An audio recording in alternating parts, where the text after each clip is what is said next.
میگن وقتی میرید زیارت امام رضا علیه السلام، امام رضا رو به امام جواد قسم بدید. از بس این فرزند مورد علاقه امام رضا علیه السلام بود. در یه روایتی هست که گاهی حضرت تا پاسی از شب کنار گهواره امام جواد می نشست، یناغیه، مناغات با غین، یعنی مثل زبان کودک صحبت کردن.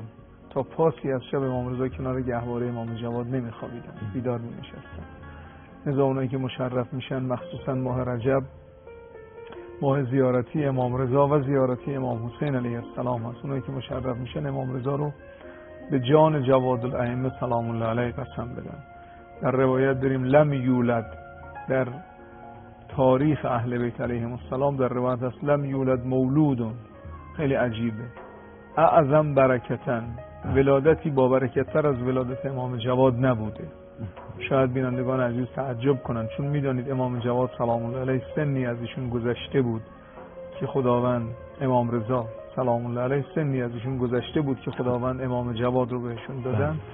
چون یکمی دیر شده بود، سنی گذشته بود، عده‌ای از شیعیان به تردید افتادن که این چه امامیه که عقیم، فرزندی نداره. امام که نمیتونه عقیم باشه، فرزند بعد از امام رضا کیه؟